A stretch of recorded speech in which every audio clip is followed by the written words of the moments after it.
Very good evening to you. It's Thursday night, it's 7 o'clock, and you are tuned to the Fitba Pitch live on YouTube. Well, they used to say there are two things you never ever brought to the dinner table if you wanted a quiet life: religion and politics. Well, this is the Fitba Pitch, and we're now here for a quiet life. Lately, the beautiful game feels more like a courtroom or a cathedral. We've seen UEFA handing out fines for a mosaic of Christ. We've seen the FA investigating players for what's written in their undershirts. And we've seen the clock stopped so players can break fast for Ramadan. Is this exclusivity, or are we losing the neutral ground of the stadium? But it doesn't stop at the touchline. From John Terry getting hammered for a like on social media, to the Ipswich Chairman using a public apology or issuing a public apology because he had Nigel Farage in the director's box. Feels sometimes like football's terrified of its own shadow. Are those the last two taboos we aren't allowed to touch? Or is it time to kick both of them out of the ground for good? And we might even get a chance to talk football too. But before we get stuck into the chaos, go and do us a massive favour. Hit that subscribe button right now. Whether you're on Spotify, Apple or YouTube, subscribing ensures you never miss an episode. You do not miss a session on the pitch. Helps us grow. It keeps us independent. It keeps the conversation going. And it's helping us push towards 100 episodes. So go and subscribe. Now, Dennis, let's get into it. How we doing, mate? No, I'm quite all right, Cammy. Yourself? Not bad at all. Not bad at all. Busy week. Obviously, the bank holiday coming up. So it's been a busy week for myself. I'm quite sure you'll be the same. Yeah, been a busy international break as well with the Premier League and stuff not playing. But, you know, what you've touched on there to start with tonight is something that I'm always a bit reluctant to have a rant about because you get pulled up for it. Obviously, the religion and politics and football, which I do feel strongly about. I think it's quite insulting to people that go and pay to watch the game, and also women's football. Two areas that you don't want to go near, because as soon as you start to say anything without choosing your words, you're in trouble. You can't say anything against women's football, whether right, good, bad, or indifferent. And I think religion and politics, maybe you know so much of the politics, the religion part of the football, I think is losing its way. And I think somewhere along the line, the attention seekers are needing to get a grip of themselves. But I will raise the points of where I think it's wrong. But you can start with God is the greatest, which you've obviously put up there. Obviously, as I say, I want to come into a few things, you know, and by no means is this a right wing or a left wing conversation. It's no way Christians v Muslims or Jews against whoever, you know what I mean? I think there are a few things that are happening up and down that have all came to a head at the one time. The first thing for me is, God is the greatest. Nottingham Forest striker, it's Taiwo Awoniyi, something like that anyway, Awoniyi. He unveiled his T-shirt there, God is the greatest. I think he scored against Spurs, a 3-0 victory for Forest a couple of weeks ago. And the FA's taken exception for that display, if you like, of God is the greatest. I think they've taken exception to the fact that it's a religious motif. They obviously don't like it. But to me, it almost seems that anything to do with Christianity in this country is being very, very quickly condemned. We'll deal with the Nottingham Forest player. I'm not even going to attempt his name again. We'll deal with the Nottingham Forest player first of all, Dennis. We've got him unveiling that, but as I say, at the same time, we've got the FA sanctioning breaks to allow some Muslim players to break their fast, taking on water, etc., during obviously the Islamic Festival of Islam. To my mind, I don't necessarily know that the two are linked, but I don't feel that it's right to condemn a player in a Christian country for displaying his beliefs on a shirt. Your thoughts? You're saying what he's done is okay? I don't see there's anything wrong with it. I think if we're gonna ban that, we need to go ahead and ban pretty much everything, any displays at all, and not just display where somebody could necessarily be offended for displaying God is the greatest. We've had players rip off their football tops, displaying various motifs, various things on their undershirts. But it seems to me that Awenoni is the only players who's been condemned for it or investigated for it. Did he get fined for this? I believe he got fined. Was it £95,000 or something? He's certainly been. The FA, the last I saw, were launched an investigation into it. Yeah, the 95,000 fine comes on to Partizan Belgrade, which we'll come on to shortly. Red Star, which we'll come on to shortly. Yeah, but the FA are investigating that. I mean, what's the investigation needed? He's took off his shirt. They don't like the display of God is the greatest on the shirt. There's your investigation done. But if we're going to stop that, we need to stop players taking off their unders, taking off their football tops, and displaying anything at all. I look at that and I take it with a pinch of salt, right? It could be anything that's on that relates to a message he wants to give. So I don't have a problem with that. Where I have a problem with the religion part of it is, and for me, the bulk of it is attention seeking. Footballers are never happier when they've got a new tattoo or their hair's been done. And to be honest, some of them can't take a corner or a free kick on the back of the lack of practice because they're too busy getting the tattoos done or the hair done and whatever else. Then you see them coming to the edge of the pitch to go on, and their hands are up, all this stuff. And they're doing the sign of the cross. Now, I'm not against any religion. Let's make that perfectly clear. Yeah. None whatsoever.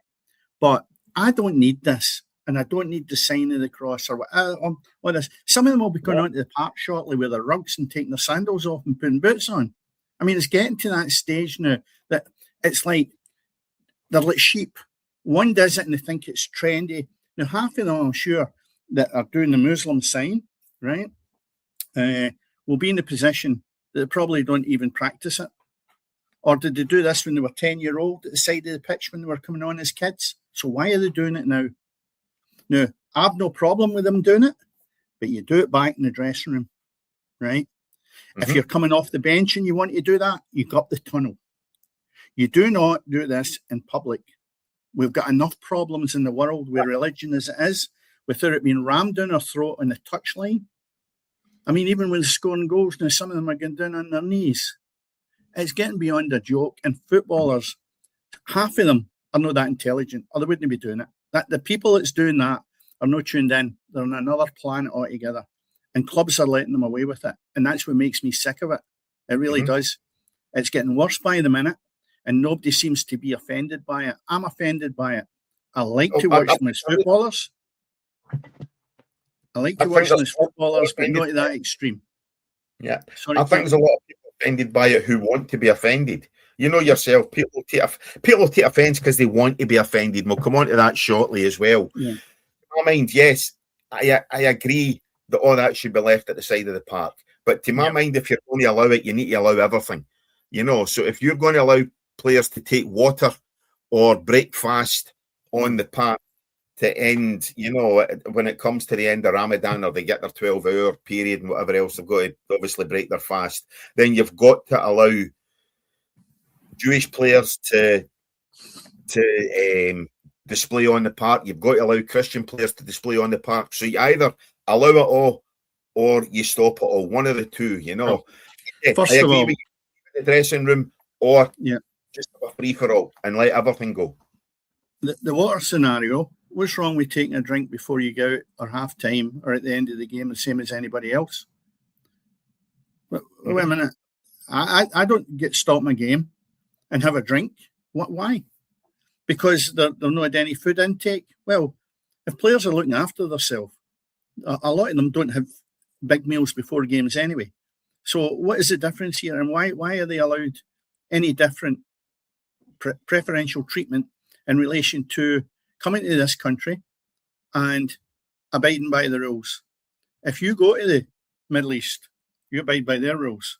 So why are we changing the game of football to accommodate people that wouldn't do it for us?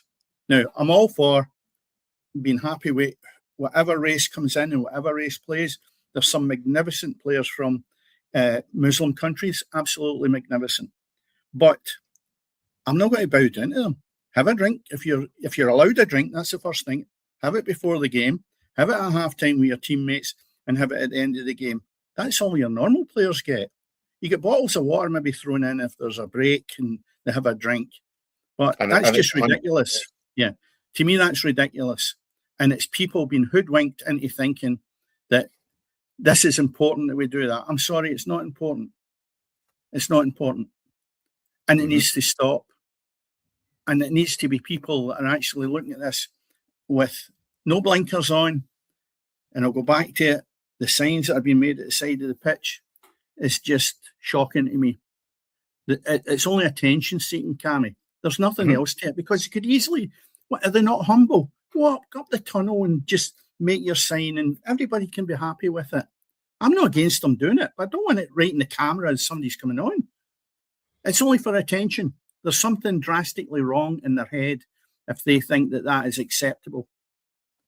And of course, if you continue to let them do it, it'll get worse. And as I say, before you know where you are, they'll soon have the rugs there and the sandals at the side of the dugout. Well, that's why it's poor. I think, obviously, you're saying about the rugs and the sandals. That's obviously an expression you're not saying for 1 minute condemning Muslim. No, it is tongue in cheek. Yeah. I mean, what I would say is, I totally agree with everything you've said. I know, obviously, I made a point there earlier on about the Nottingham Forest players should be allowed to do it. In the current climate, I think where pretty much certain things have been allowed, I think in the current climate, as things go, yes, he should be allowed to display that T-shirt. But that's only in the current climate. To my mind, we've discussed this previously on the show. It's stuff that shouldn't necessarily be taken onto a football park. You know, I think we have our own issues up here with, in inverted commas, Christian clubs in Glasgow. You know, Protestant and Catholic clubs, or clubs who are perceived as being Protestant and Catholic, either side of the alleged religious divide. So we have our own issues up here in Scotland with that. You know, but by and large, as I say, I think both Rangers and Celtic foundations were certainly not. Neither club was founded as a sectarian club or a club with sectarian issues. That's obviously something that's developed over the years. So we've seen that develop over a number of years, to the extent it's at just now. To my mind, as I say, if we're going to ban one, we ban everything. You know, we ban players blessing themselves on the park. We ban, as you say, the Muslim signs, whatever signs you want to make on a park. That should be stopped. But if you're not going to stop it for one, you cannot turn around and stop it for another. And that leads us on to the incident, as I say, with Red Star Belgrade, who obviously go by another name. Now, I struggle with the Nottingham Forest player's name. I am not going to even attempt Red Star Belgrade's name, since obviously we had the breakup of Yugoslavia. Yep. That's where €95,000 fine comes from, Dennis. As we were shown earlier on, as I say, I'll bring it back up. Red Star Belgrade fans had that mosaic of Jesus Christ at a home game recently, and UEFA has decided, because it breaches certain UEFA policies, that they have fined the club €95,000, sorry, €95,000 for the behaviour of their fans. They've issued a statement saying it goes against, as I say, their policies. Basically, that's pretty much me giving it my spin on it. You know, they've released that statement. Now, I would like to know, were that Muhammad, were it a depiction of Allah, were it a depiction of any other religious figure? Would there have been a fine issued? Or again, is this part of, to my mind, what seems to be a crackdown on anything to do with Christianity? When you look at that, you say to yourself, what mindset are these people got? They're going to supposedly watch a game of football. And what part of football does that play? The same as I've ranted about the sign of the cross and the other usual. What part of the game does that take part in? Yeah. To me, none. Now, I think they're quite entitled if you find that the policing of the supporters is top class, then you could say, well, that's inappropriate and we don't like it. Fine. But some of these guys at these stadiums are wild because we've seen them week in and week out.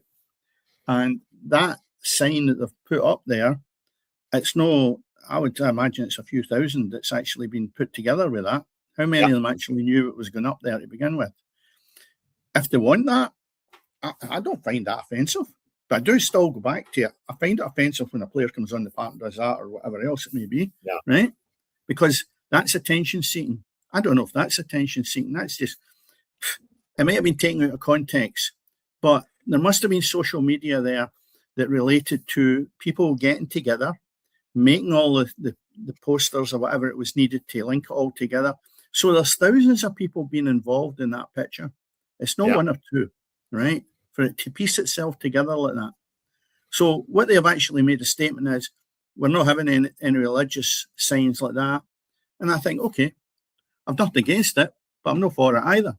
If it had been a football jersey or a player or somebody that's related to why you've gone there, then I'm all for that. It's nothing to do with that. It's nothing to do with football. So that's maybe where they have said to themselves, right, well, enough's enough. We're going to fine you because that doesn't relate to the game or the football. And I can see the point behind that. It's again the same with the big guy with the red shirt on. That's nothing to do with the game. You don't need to be putting that on. Keep it clean. The problem is it's no clean because they're bringing all their washing out into the pitch, which has got nothing to do with the actual game. The game has been ruined by people looking for attention. Absolutely disgraceful when they're, and if you want to call it that, a God-given talent in my eyes that they're abusing. They really are. Mm-hmm.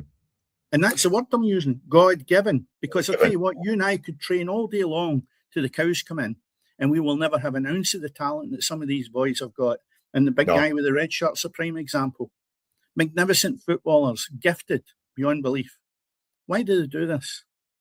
I think unfortunately, God's not gave them the brain to go with it. You're saying about a God-given talent. He obviously feels that he's wanting to give his thanks to God for scoring the goal. You know, I mean, we have that, and I agree again. It's an all or nothing. You know, to my mind, we allow it all or we allow none of it. You know, but I mean, UEFA's statement on obviously the Red Star Belgrade, they've done them for displaying a message not fit for a sporting event and bringing the reputation of football and of UEFA itself into disrepute. Now, what I've got to say is, to my mind, that ain't bringing the game into disrepute. You know, that if you can see it there, Dennis, the wee message underneath the face, may your faith lead you to victory, is the translation of that, you know. But when you're looking at a sporting organisation who in the past and obviously recently, they've stopped games for obviously Ramadan. They've also allowed displays for like BLM or LGBT and everything else. However, anything relating to Christianity brings the game into disrepute. Now, Jamie Glasgow has said earlier on, you know, in one of his comments, good evening to you, Jamie, we should embrace all the cultures. It's no big deal in my opinion. Now, I totally agree with Jamie. Yeah. You'd embrace all the cultures, but to my mind, and listen, I'm not a practicing Christian. People have heard me giving effing and blinding on this show. I don't necessarily think you are either. You know, so neither of us are particularly practicing Christians, but in a Western civilization, you know, which certainly Belgrade still is a westernized, you know, it's still in a western part of Europe. Obviously, the UK is in the west. I don't necessarily think that is bringing a game into disrepute, to my mind. No, I'd agree with that. But again, what's the reason behind it? What's the reason behind the shirt? What's the reason behind that? I want to watch the football. I take on board fully what Jamie said there, and I hope he's getting sunburned over in Gran Canaria. So the thing is, I just don't like to see it. I'm more offended by the hands up, right? And it's not because I have anything against any of the religions, I repeat that, or the sign of the cross, or whatever else all these things go on. I just don't think there's a need for it. I don't think there's a need for his shirt. If he thinks God is the greatest, I'll totally agree with him. But I don't need to see it in his shirt. No. And it gets taken away to the point that we spoke about how good the guy's goal was. No, we've not touched it. So we've drifted away from what the actual event is, a football match. Mm-hmm. And we're looking at other characters on it. I know tonight was different, and I did say before I come on, the two areas that we don't want to and really will never do is the religion side of it. And I don't, at this moment in time, want to go and nitpick on women's football because there is flaws in it. It's not the finished article yet, but I don't want to be pulled up for it. So therefore, I like to stay away from these things. So the sooner you finish this bit, Cammy, the better, and move on to matches. No bother. We'll finish it off with one thing again. As I say, obviously it says religion and politics and football up there, so and I talked about it in the preamble as well. So we'll get the religious aspect of things out the road. So we'll remove that there from here. But when we get on to the politics, Dennis, slightly again, now to my mind, I totally agree. Football is football. Let's keep it on the park for 90 minutes. And don't end up with any of the nonsense and the shit that we're getting exposed to currently, To my mind, as I say, a couple of things have came to light over the last couple of weeks. John Terry has been pilloried. The folk want to cancel him. They're questioning his ability to coach players of certain creeds and races and colours and everything else, all because he liked a tweet by Restore leader Rupert Lowe, former Southampton chairman Rupert Lowe, in which I think Rupert Lowe had said about banning the burqa. Obviously, Rupert's politics are very much, he's against immigration, everything else. People have taken it that John Terry, by liking that, holds a similar belief. It may well be that he does, and I think John Terry previously has got into the bother with Rio Ferdinand, etc. But again, is it right that he's cancelled for liking it, or that people are advocating for him to be cancelled as part of this cancel culture, all because he liked a tweet? He's now, by the way, deleted that but as I said, all because he liked a tweet by a political leader, Dennis. And in the same... It's no different. It's no different than what we are talking about, to the point of people not agreeing with what you're saying. It's only somebody's opinion, like my opinion, right? Mm-hmm. Your opinion. That's all it is. I'm not saying I'm right. Probably 90% would probably say I'm wrong. But that's my opinion, right? Mm-hmm. Terry's is likely the same. I didn't see it. But what I will say is, if you go into social media, you just accept what you're reading and move on. Mm-hmm. People are mental on that. And there's some sensible and intelligent people, but there's a lot of crazies on social media. There's no question of doubt. And that will be the scourge of society for younger people coming up. Because I'll tell you what, there's no end to where it'll finish. People are killing themselves and committing suicide because of social media. So, whether people don't like what John Terry said, as I repeat, I haven't seen it. I'm not going to go and look and read it. But there's an element there where it's only his opinion. And that's where I would say, take social media or treat it at arm's length, so you don't get too embalmed in it, because that's, as I say, how people end up engrossed in it, and some of them end in their life on the back of it. So, no, it's not the best place in the world to be condemning somebody or condoning it. As I say, to my mind, a like doesn't necessarily mean either. It might just obviously like the tweet. It doesn't necessarily mean that Terry's wanting all Muslims excommunicated or chucked out the country or whatever else. Yeah. He might feel uncomfortable. At the end of the day, all he's done is like a tweet, or it's no longer called a tweet because obviously it's now Elon Musk and he's changed Twitter to X. But one final point, Dennis, as I say, and then we'll get short of the politics and stuff, because this is obviously, I've mentioned this previously.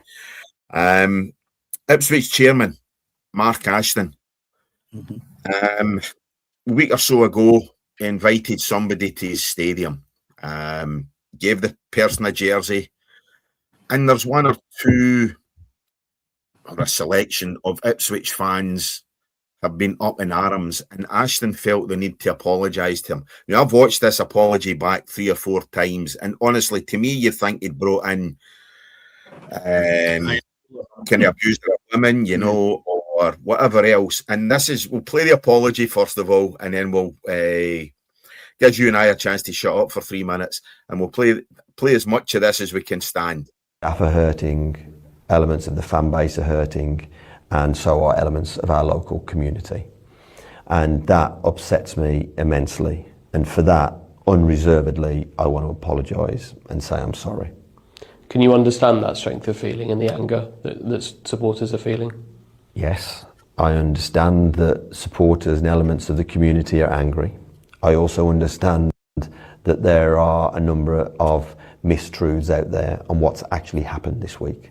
And I also understand that we have lessons to learn, because mistakes have been made which have caused harm and distress to parts of our local community. And as the chairman of the club, I take full responsibility for those mistakes and full responsibility for making sure that those lessons are learned and learned quickly.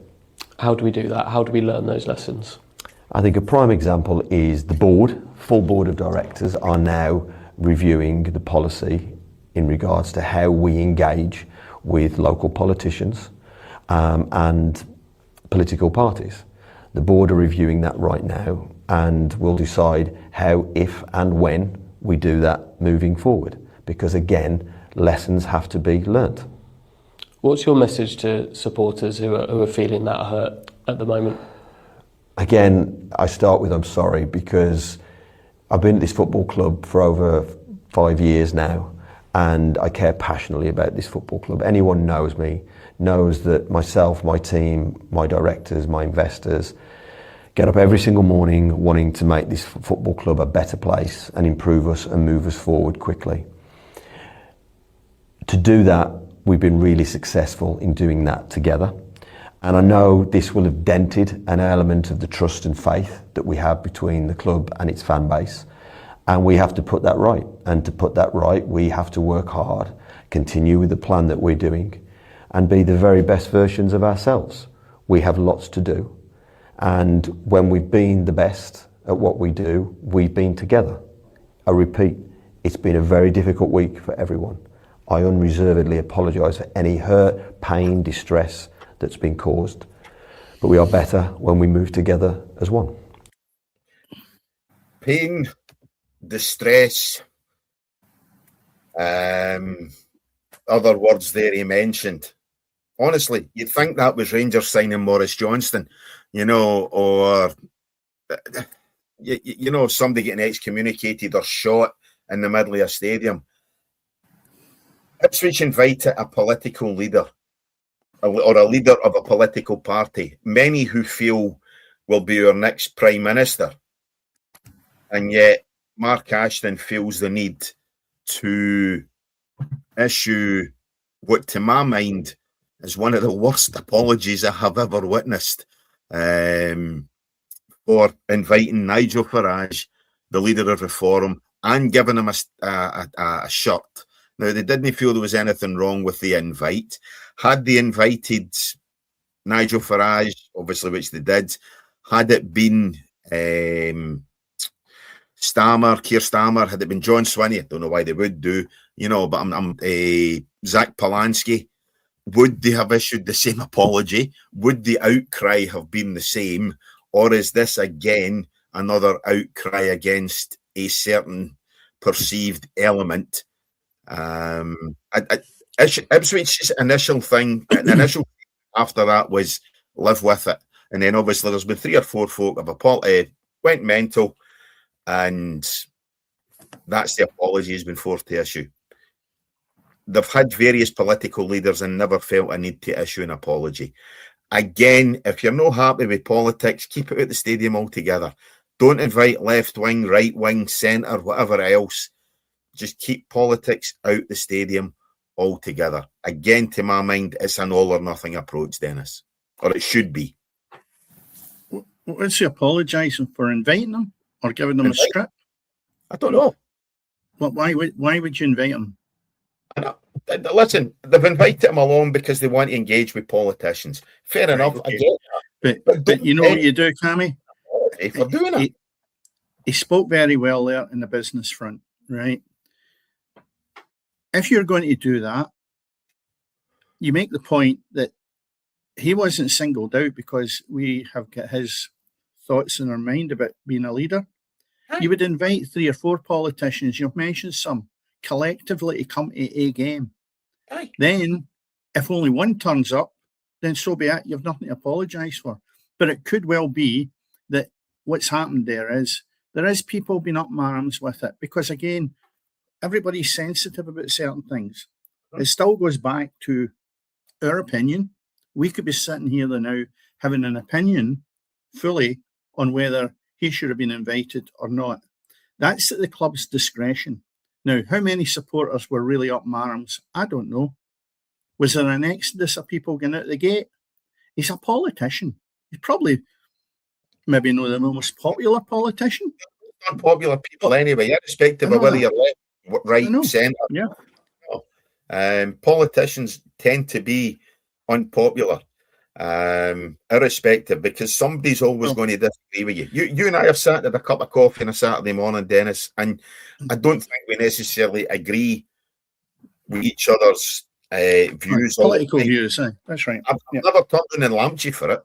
You know, I've never felt I need to apologise to you for my views. Right. You've never felt I need to apologise to me for your views. Anybody who's sat in the place where we have our coffee, we've never felt I need to apologise if they've overheard us ranting. And I get the thing is, Cammy, road or whatever else, but Christ and govern, stand by what you do. Well, look at it another way. One we can use an analogy. John Swinney gets invited along to Parkhead. Rangers decide they don't want to invite him. Is the chairman at Parkhead going to be coming out and making an apology? There you are. No chance. Right, no chance. So it's 3 minutes of my life there that I'll never get back listening to him. He could apologise in one sentence. Cut it short. Right, well, it's felt like 3 minutes. But the thing is that he could have done that just to pacify, which it would be, people that were unhappy with it. And just say, look, we're really sorry. It was our choice. We'll invite somebody for the Labour Party, Conservatives, or the Green Party if you want. It was only a person, a human being, and he was wanting to watch a football match. Now move on and get on with your life. That's how I would look at it. The initial statement.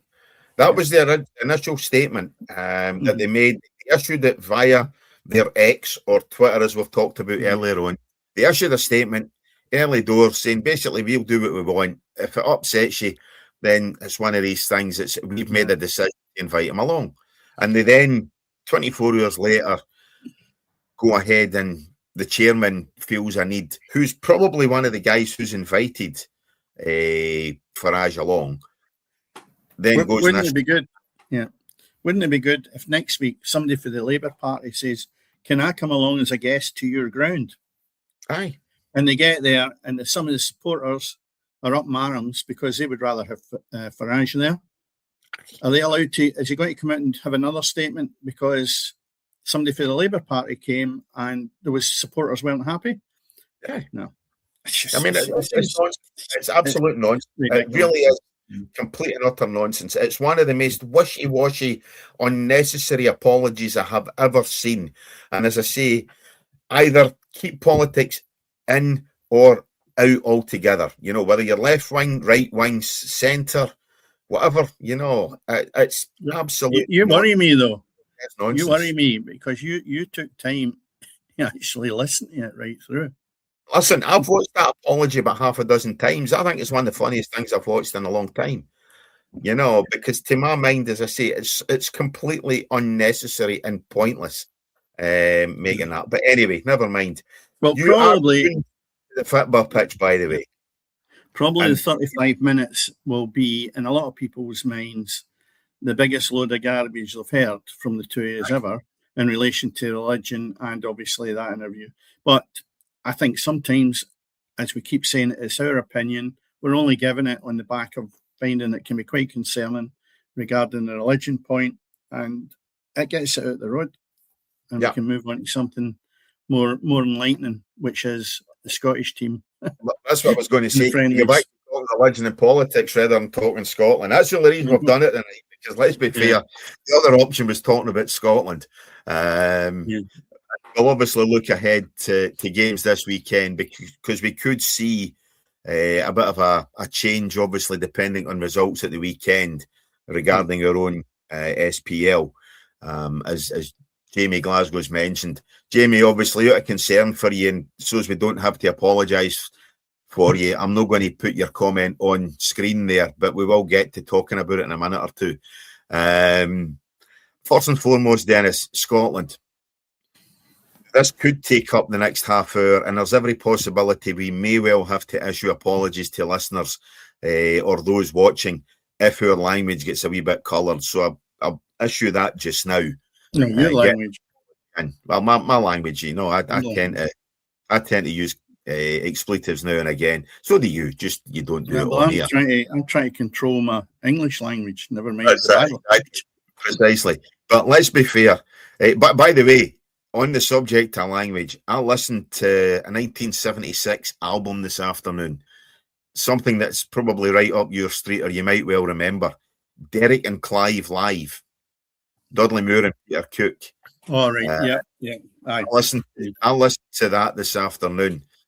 Bloody hell. Could you get away with saying that kind of stuff in 1976? Yeah. I'll see you next Tuesday. Yes, 35 times they would see me next Tuesday. Right. Scotland game. Scotland 0, Japan 1. Scotland 0, Ivory Coast 1. Scotland didn't turn up in either game. Steve Clarke's choices of players left a lot to be desired. We discussed that last week. Why no Craig Halkett? And why take players and play players who you've already seen play and you know what they're capable of? Why was the likes of Finlay Curtis, who was in the squad, not given more game time? Why was the likes of Liam Miller not given game time? Steve Clarke, to my mind, has let himself down badly in these two trial games, if you like, for the World Cup, Dennis. Yeah. I think we said that before a ball was kicked, though, that the disappointment with the two Hearts players not being involved, or even three. When we're looking at a centre forward and it doesn't get chosen, you say to yourself, well, wait a minute, what is the real exercise he's having with these three games? Yeah. The build up to the Euros was nearly as bad as this, and I actually think he was maybe put in the corner to actually change players for the Tuesday night game, where there was quite a few new faces. And the reason being, there was booing after the Saturday game. And I think the booing is basically on the fact that people were expecting changes that were not like substitutions and stuff like that. They were expecting players maybe to come in and be a fresh outlet for the manager to pick for the World Cup. I go back to it, and I keep giving this big guy a bit of stick. But when he's injured, it's even worse. The boy Hanley. Now, he was on the bench or the substitute list for Saturday's game, right?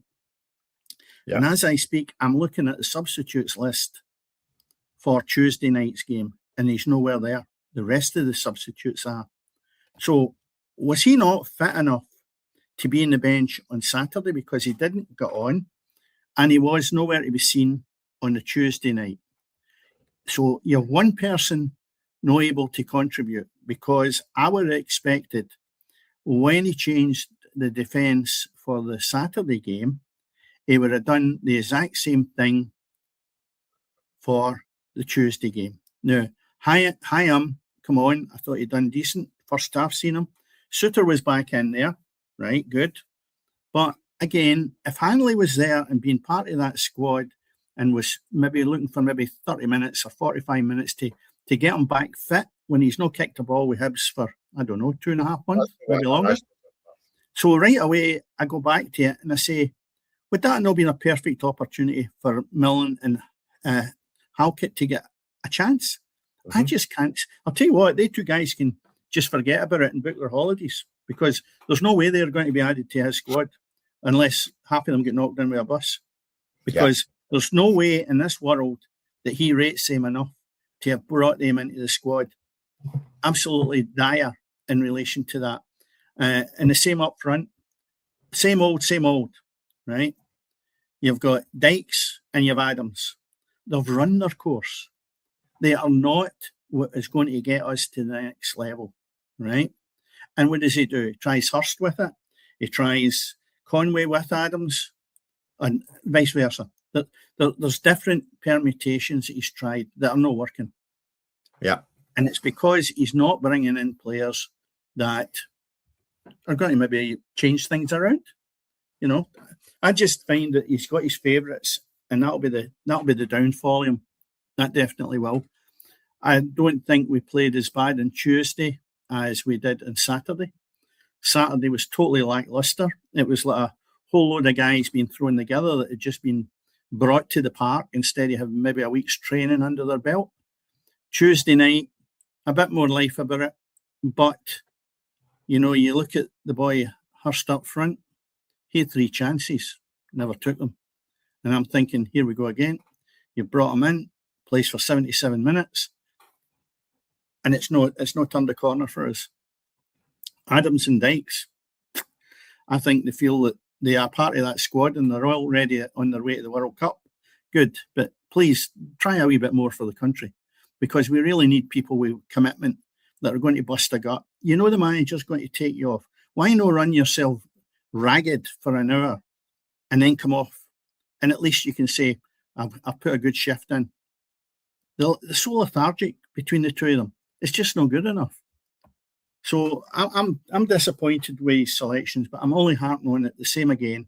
Hanley in, where was he for the Tuesday night game? That's the first thing, right? No good enough. You have a defender who is more than fit for purpose to start maybe both games in Halkett, with Millen maybe getting a shout as well. Nothing. And as you rightly say, why take the boy Miller there? You're obviously not going to give him a shout either. Kenny McLean's been on, right? McLean's been on. How many times? We don't need to see him again. We know that. Ferguson's the same. Yep. We don't need to see them. McCrory, not too bad. But I just think, again, finished article, no there.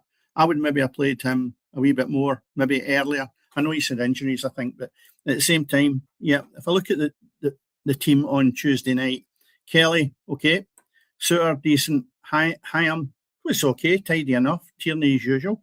McCrory, okay. Christie, that's the first time I've seen him really starting games. I like Christie. I like him as well, yeah. I don't think he gave us what he can give us. I thought he was average. Gilmer's Gilmer. I'd play him always. McTominay the same. Robertson the same. Up front, we're struggling again. Adams and Hurst. And then you look at who come on, and when I actually see Patterson, who's not played for a long while, I think that's maybe the best option I've got at right back at this moment in time. I like him. I just don't know why Ralston gets a jersey. I don't think it adds anything to us, because we've seen that he doesn't get us to the next level, and yet he will still persist in putting them on. I don't know why. How many players have bought, Dennis, that can get us to that, you're saying, the next level? You know, I think we know across the middle of the park, Scotland midfield can compete with most countries. At the back, we're lacking, which I think is why Hanley's included in squads, why Ralston's included in squads. And up front, we are completely and utterly bereft of any talent at all up front. Yeah. You know, there we go. There you are. Jamie, going to you stop telling us about your holidays, please? You know. Jamie and I had this conversation when we played golf last. And I did raise this the last time I was having a go at Hanley, and I raised the point, I believe he's a really nice guy, and that came from Jamie.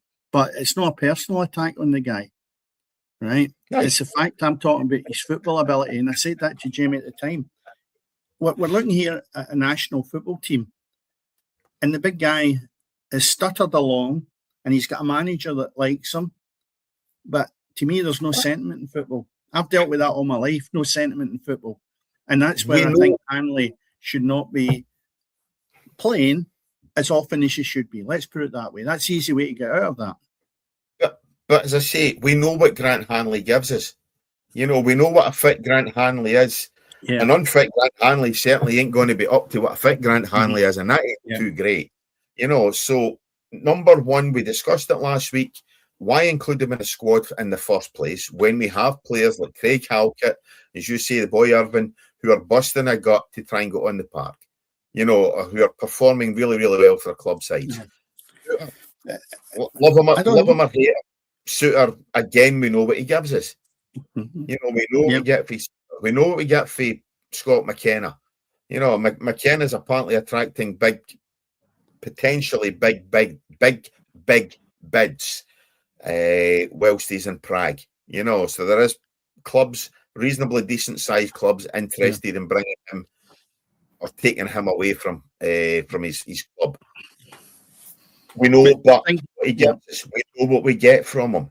These games should be when we're trying out young players or players on the fringes of the squad to see what they're going to give us if they break in. Not going with the tried and tested, and that, to my mind, was a massive failing in the two games of Steve Clarke, that he still went with too many players up and down the park. McTominay we know that, he's decent.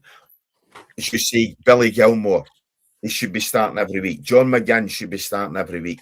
But we know what the guys give us. So in these games, they should have been games where we tried out fringe players, the same way England did. And okay, they didn't have a great couple of games either, Potentially, there's self-preservation as well when you look at this. Because I know that. I think, a lot of managers have that, with the fear of trying players.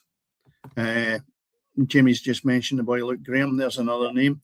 But if you look at Miller as an example, what's the point of taking him there?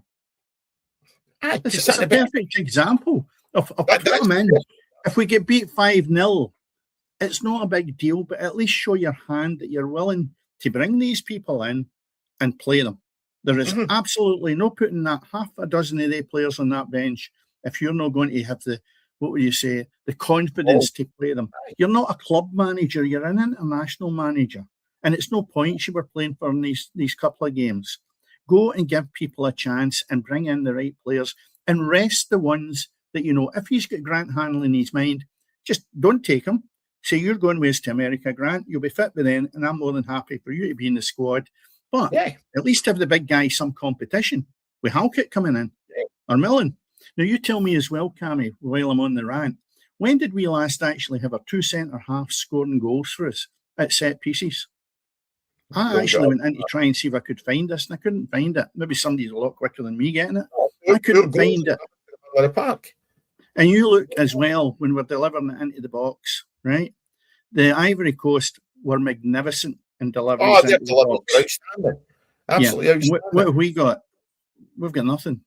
Hitting the front post, people having to dive into a header to maybe hopefully get a nick on it and stuff like that. Poor. Now, it's a simple procedure. You've got them all week. Get somebody that can cross the ball in, get somebody that can go and tackle it in the air and get us a goal. No sign of it. We were getting corners in that game, and I thought, what a waste of time this is. 100%, yeah. Now, listen, the pressing question tonight, writing off just now. Jamie, whereabouts in Gran Canaria are you? Love the place. So whereabouts are you? Let us know. I might have it wrong. It might be Tenerife. No, he did say Gran Canaria. You know what I mean? As I say, I'm there in 6 weeks, I think. 7 weeks. So let us know where you are in Gran Canaria, Jamie. I'll recommend a couple of good places to you as well. Before we get on to the club football, Dennis, I think we've got the FA Cup. I've had enough of Scotland.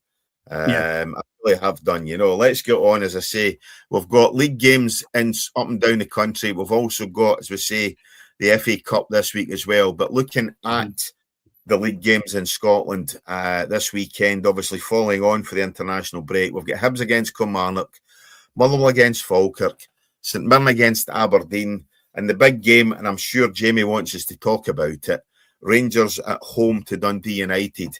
And yes, if Rangers win that game, Jamie, you been up to the barbacoa yet?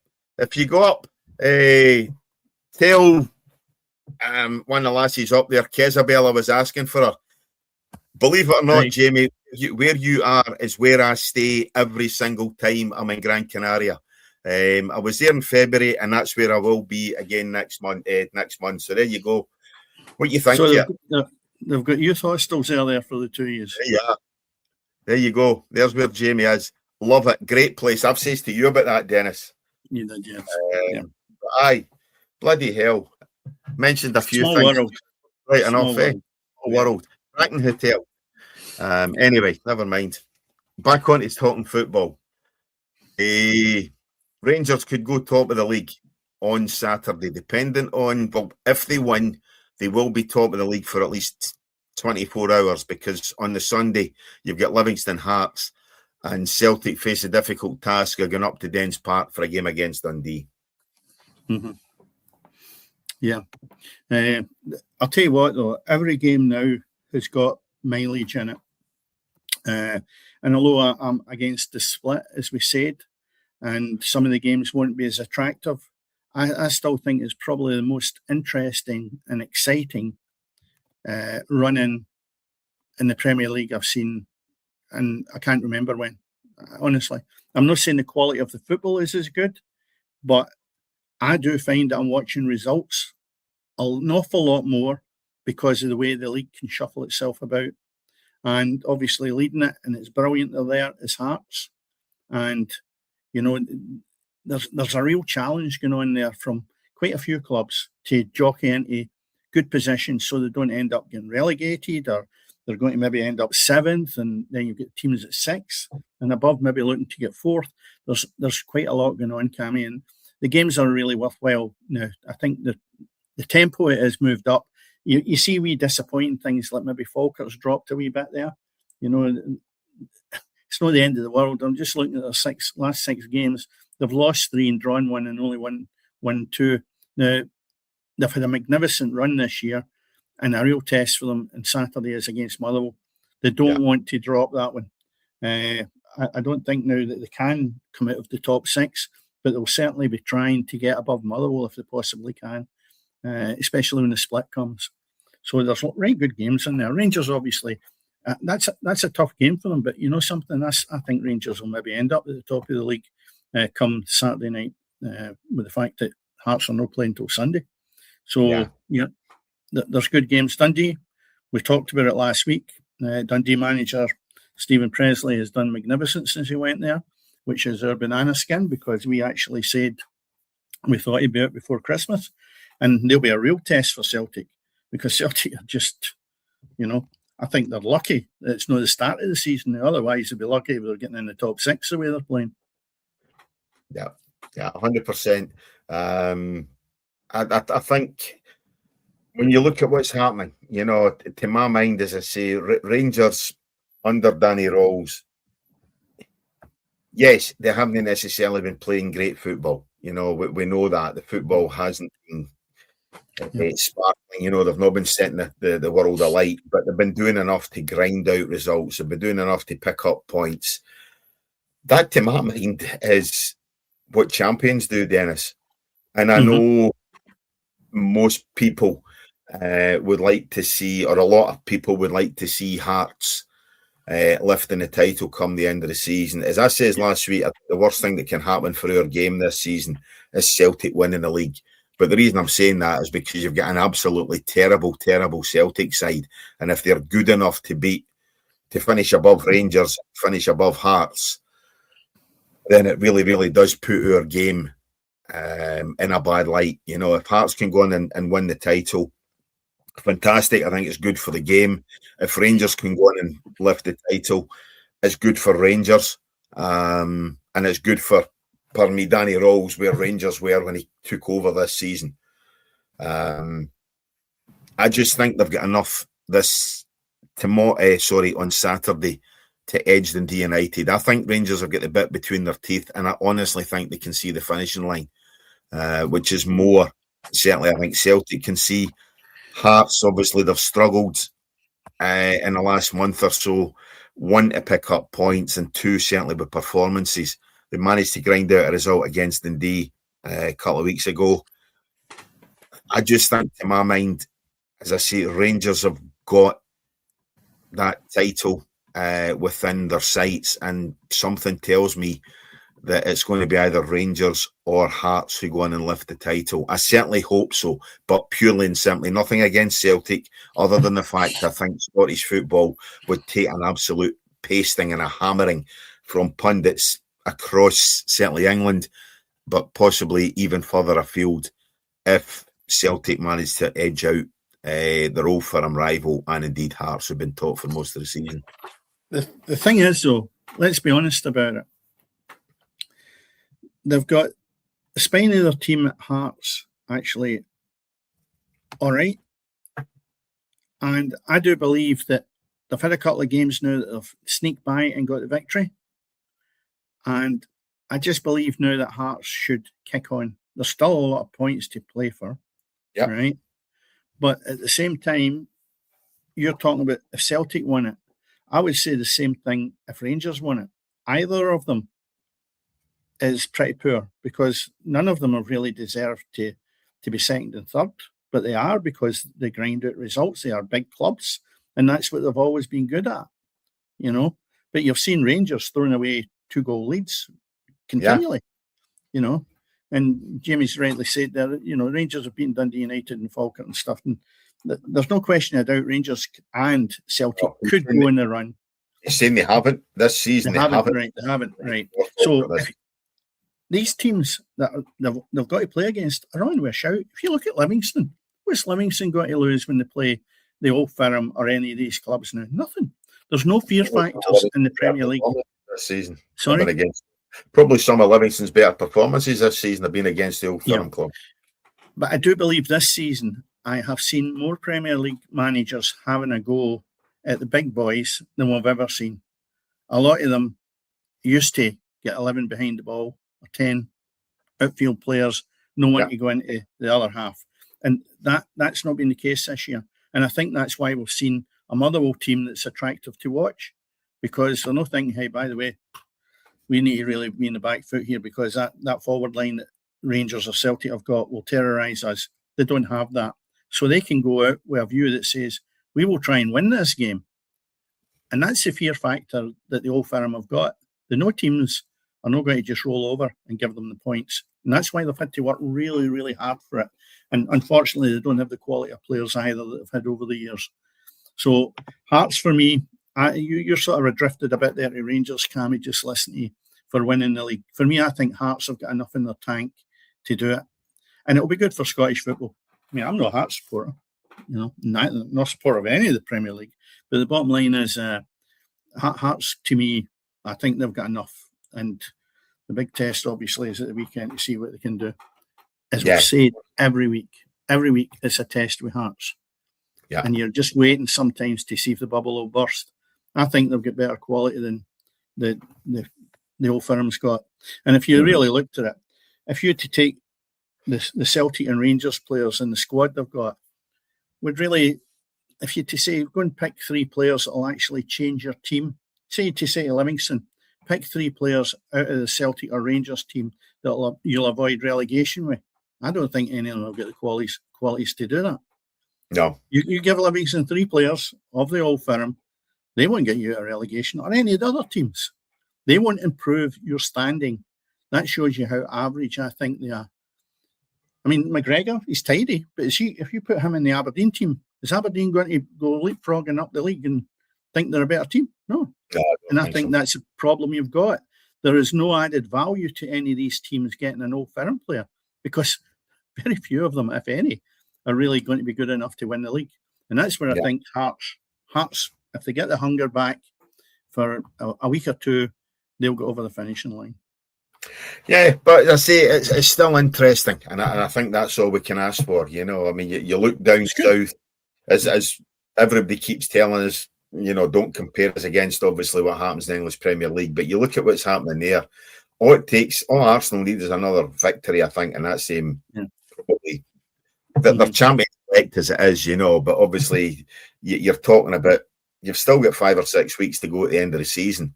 And another Arsenal victory, to my mind, sees them having done enough to lift the title down south, you know.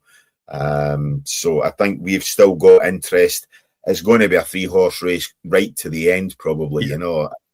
That might well actually be where we see some benefit to the split this year as well, you know, in terms of who you're drawing against. As Jamie says, Rangers haven't beaten Dundee United, they haven't beaten Falkirk. That's Rangers' last 2 fixtures before the split.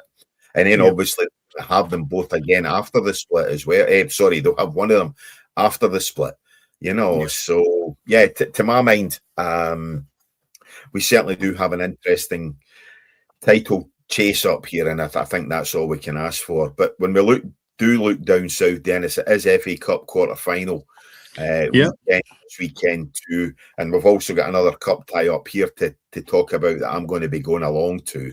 But we've got Manchester City against Liverpool on Saturday afternoon, 1:45 kickoff. Chelsea against Port Vale, 5:15 kickoff, and Southampton against Arsenal, an 8 p.m. kickoff. So 2 obviously sides from the lower leagues, and then when we get to Sunday in the FA Cup, the final tie is West Ham against Leeds United at 4:30. You know, so I don't think any of the games are particularly massive. You know, I don't think any of them are going to be ones that set the world alight, other than obviously the Manchester City Liverpool tie. And Scott Hartley there says, don't forget, like and subscribe again, you know. So thanks very much, Scott, for a wee reminder there. Do like, subscribe to the podcast. If you have liked what you see, obviously we've given it a slightly different spin tonight with the first half hour of the show. But as I say, generally all we do here is talk Scottish football, English football, and a wee bit of European football as well. So go ahead, like, subscribe, tell your mates. We're not quite finished yet, but Dennis, so sorry I stole your thunder there. No, don't say anything. Chelsea, Port Vale. Port Vale being obviously a team that we've not really heard a great deal of, and Chelsea being Chelsea. That could be tasty. It's got 5:15 in the evening, that kickoff is, and that'll be good. I think the ties are decent. You know, West Ham and Leeds will be a battle as well. But the 12:45 is obviously the big one in the FA Cup. And just while I was thinking there, Cammy, on another point, just dropping back, I was looking to see where Celtic were playing on Sunday, and it's actually up at Dundee. Now, I know for a fact that the winds, if they're anything like last weekend, was up that neck of the woods. It's meant to have gusts of up to about 45 miles an hour of wind on Sunday. So that might be interesting. I mean, I don't really know about games ever being put off with the wind, but I'll tell you what, this could be as near as you'll probably get to it being unplayable if the prediction with the winds is going to be carried out. That could be interesting. You know, a nice wee bit of weather reporting there as well. Listen, we've covered everything tonight: religion, politics, weather forecasting. Sometimes we talk football as well. But no, I mean, you're right. That could be a leveler, you know, certainly for both sides there. So that, to my mind there, a definite leveler. So that's going to be an interesting tie on Saturday as well, you know. And I think Celtic are in a position now where one loss could end up chucking them out the title race. You know, I know there's still, what we're talking, 24 points to play for. 1 points to play for. You know, but to my mind, with the form of the fact that Rangers and Hearts are both picking up points, Celtic have dropped a few. One more defeat could be all that it takes to knock Celtic out of that title race. Could Motherwell capture the 9 points on Rangers? What's left? It's a big ask. 9 points out of 21. That's the gap. It's 3 games of what we've got left. Now, there's nothing to say that. Yeah, there's nothing to say that the ceiling won't come in the Old Firm. Yeah, no, I think especially when I'm sitting here saying that a defeat for Celtic could end up knocking them out the title race, to turn around and say Motherwell further points back than what Celtic are, I think that's a massive ask to get. Yeah, it's an ask, I know. Well, they've struggled a couple of games there. The last 3 games have only picked up 1 point, and to be honest, that has put them really out of the running, which is a bit of a shame because they were going strong. And I did think at one point we might have got Hearts Motherwell top 2, but I don't think it will happen now. No, I think that's finished. Let's say there's one cup tie over the weekend. I mentioned it last week in terms of when we had a bit of a rant as to why the hell it's at Firhill. You got Wraith Rovers against Cali Thistle in the Challenge Cup final on Sunday afternoon. I'll just need to double check my pass, see what time it is. But that should be an interesting game as well. Cali Thistle obviously looking to get back into the Championship. Wraith Rovers towards the lower echelons of the Championship, obviously managed by friend of the show, Andy Millen, who's assistant to Dougie Emery up there. That should be a good game, and I must admit I'm looking forward to getting along to it. And yeah, it should be a good cup final on Sunday. That one, Dennis. Yeah, it's 4:10 kick-off, Cammy. Right, okay, no bother. A late one. Yeah, I'm not working on a Monday. Yeah, it's somebody. It's an interesting tie because when you look at Inverness, they've had so many ups and downs over the last couple of years. You go to yourself and you say, it's amazing that they've got to that league situation from the ups and downs. They're sitting at the top of the league, which I'd predicted last year that they would win the league. Yeah. But instead of that, it went all wrong for them. But they've had a lot of draws, and that maybe is a struggle that they'll avoid Stenhousemuir. Stenhousemuir's looking very good to go over the top of them. But both Stenhousemuir and Inverness have dropped quite a bit of points in the last 6 games. So the league position is really, really good. When you look at Wraith Rovers, I just think they'll have too much for them, Cammy. Wraith Rovers are sitting 5th, the division above Inverness. So I think you've got a good game in your hands, but I just think Wraith Rovers with Dougie Emery and Andy Millen will just be a bit much for them. Yeah. As I say, a couple of weeks ago, I saw them against Airdrie up at Starts Park. First half, as I said, I think I mentioned that last week was a non-entity. Second half, Wraith Rovers, and they fully ended up deserving that victory, So, no, I must admit, I'm looking forward to that, and Sunday should be a decent game. I just hope it's not as windy down here in Glasgow as down in Glasgow as what you're suggesting it's going to be. May pick up tomorrow. Saturday. I keep thinking we're doing the Friday shot. I know, exactly, I know. Well, listen, that's us done for tonight. As we say, football, faith, and any other taboos, we've discussed that tonight, An interesting first half hour, I just felt, in terms of some of the stuff that's been highlighted in the media over the last few weeks. It would probably been a disservice had we not mentioned it. And always when an international week, when there's not a great deal on, it's always nice to maybe get a different mention. We'll take the chance. We will cover, as I say, any topics here on the football pitch. So as I say, go ahead, like, subscribe, tell your pals if you've enjoyed what you heard tonight. We are back to talking football next week. Back to Friday night next week as well, as we will be for the rest of the season. So as I say, go ahead, like, subscribe. Thanks very much for that, Jamie. Thanks to Jamie. Thanks to Scott. Thanks to everybody else who's contributed tonight. It is time to say good night. Everything is always happening on the pitch. Good night, Dennis. Good night, Cammy.